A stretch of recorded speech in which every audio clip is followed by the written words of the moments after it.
Le Maroc en demi. Le Maroc en demi-finale. Eh, salut à tous, c'est Kovek, on se retrouve pour le débrief de ce match entre le Maroc et les États-Unis.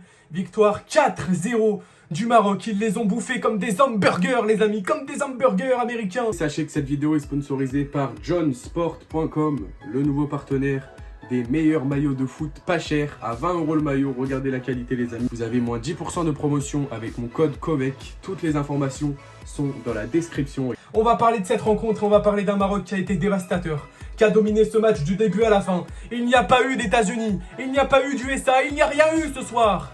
Il y a eu le RSA à la limite pour les États-Unis. Il n'y a pas eu de USA. Je rigole, c'est une blague ça. Voilà, on va parler de ce match et on commence par Raimi, les amis. Faute sur Raimi, penalty à la 26e minute et Raimi transforme son penalty 1-0. Ensuite, le centre de Ezabdé, il a été incroyable, Ezabdé. Ezabdé a été exceptionnel, mais on en parlera plus tard dans la vidéo. Centre de Ezabdé, quel travail. Et la reprise ensuite de Hakomash à la 64e, 2-0. Ensuite, la récupération d'Hakimi à l'origine et à la conclusion d'un but exceptionnel pour le 3-0. Hakimi qui récupère et Hakimi à la conclusion, à la finition, tout en finesse. Tout à ras de terre, il met ce ballon sur le côté droit et l'arbitre, et le gardien pardon, qui est battu. 3-0 et ensuite Hakimi qui offre le penalty à Mahoub à la 90e, 4-0 pour le Maroc. On va parler de cette rencontre, on va parler des notes des joueurs, pardon, et on va commencer par parler tout simplement d'Achraf Hakimi. Il a été exceptionnel, défensivement il a été incroyable et c'est l'homme du match.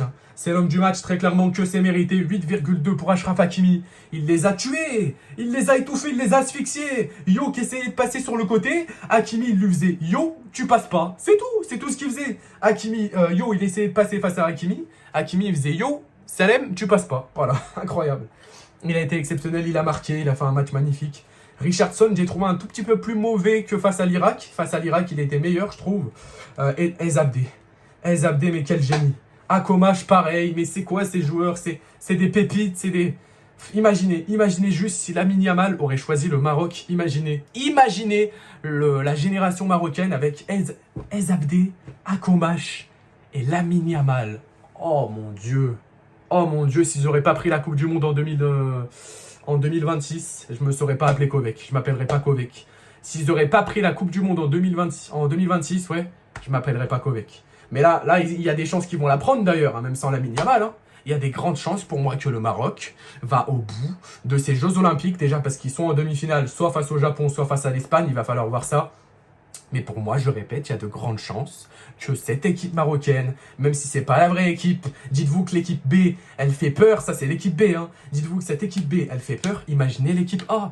Sachant que la dernière Coupe du Monde pour le Maroc, c'était en demi-finale où ils sont allés. Merci à eux hein, d'avoir fait cet exploit, ça a quand même mis en honneur le football africain et le football maghrébin. C'est la première équipe à avoir été en demi-finale de la Coupe du Monde 2022. Et là, dans ces Jeux Olympiques, tu peux mettre 3 joueurs, on rappelle, je dis bien 3 joueurs de plus de 23 ans.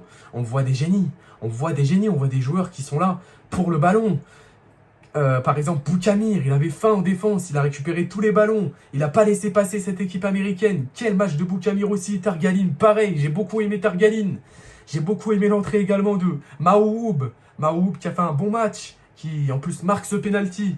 Voilà, Raimi aussi, taille patron, qui marque ce penalty, qui montre aussi qu'il peut concurrencer El Neisseri pour le futur, même si bon, il n'est pas encore tout jeune, hein, Raimi, hein, il a 28 ans, mais il peut montrer que c'est le futur de El Neisseri, il peut montrer que dans cette équipe marocaine, il y a un vrai numéro 9 qui est encore présent, malgré que El Neisseri se fait vieux. Il y a Raimi qui est là pour prendre les devants, il y a Raimi qui est là, qui dit qu'il est présent pour remplacer El Neisseri en cas de retraite internationale d'El Neisseri. Donc c'est une équipe qui est bien construite, c'est une équipe qui est organisée. Et les ressorties de balles aussi, ça me fait penser à la Coupe du Monde 2022. Ces ressorties de balles marocaines, mais que c'est beau. Mais quel match, on va aller voir les statistiques les amis. On va aller voir les statistiques avec 58% de possession pour le Maroc, 42% pour les States, 15 tirs pour le Maroc, 9 tirs cadrés. 9 tirs pour les États-Unis, 1 tir cadré. Hein. Franchement, ils n'ont pas respiré du tout hein, dans ce match. Ils ont été totalement asphyxiés. Les Américains, ensuite pour les corners, 8 corners du côté marocain, 3 corners du côté des États-Unis. Et voilà, 0 hors-jeu du côté du Maroc. Il y a malheureusement El Khanous qui sera suspendu. Parce qu'il y avait quand même 8 joueurs. Hein, 8 joueurs qui étaient sous le signe d'une suspension, malheureusement. Et El Khanous, il a repris un carton jaune. Il sera donc suspendu pour une faute croche-pied. Il sera donc suspendu pour la demi-finale qui se jouera, il me semble, hein, je dis bien, il me semble, soit face au Japon, soit face à l'Espagne, à ce que j'ai entendu. Après, il faut que j'aille vérifier. Mais ce sera soit Japon-Maroc ou soit Japon Non, soit Japon-Maroc, ou soit Espagne-Maroc.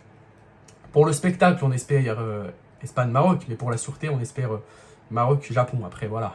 Pour moi, le Maroc est plus fort que le Japon, et bien, le Maroc est plus fort que l'Espagne, hein, très clairement. La meilleure équipe de ces Jeux Olympiques, c'est bel et bien le Maroc. Quand tu vois les matchs qu'ils font depuis le début, on va pas dire la France, on va pas dire qui d'autre que le Maroc. Citez-moi une équipe, et je suis algérien, hein. Je vous le dis à chaque débrief, je suis très objectif, mon pays n'est pas dans ces Jeux Olympiques, mais il faut être objectif, et je pense que tout le monde doit être avec moi. Voilà, j'ai grandi avec des Marocains, des Algériens, j'étais en primaire avec des Marocains, des Tunisiens, je suis algérien de cœur bien évidemment. J'ai grandi avec des Tunisiens, des Marocains, et j'ai toujours été dans cette mentalité-là. On se tient la main et qu'on est frères, on est tous frères, et je pense qu'on devrait éviter de se diviser. Voilà, je fais pas un discours de psychologue ou quoi dans cette vidéo, mais voilà, je pense qu'il faut rester comme ça, et tous derrière le Maroc pour ces demi-finales, on y croit. Là, il y a équipe de France-Argentine, après ça va jouer, je vais le commenter tout simplement à 20h30, on verra ce que ça donnera. Mais en tout cas, voilà, on était bien concentrés sur le Maroc aujourd'hui. Très bon match de nos frères marocains.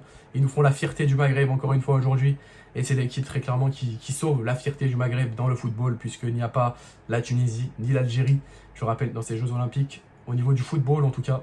Donc voilà, encore le Maroc qui sauve l'honneur, et ça fait plaisir. Merci à vous les rois marocains et les reines marocaines. Voilà, c'était Kobe. Merci à ceux qui ont suivi jusqu'à la fin de ce débrief.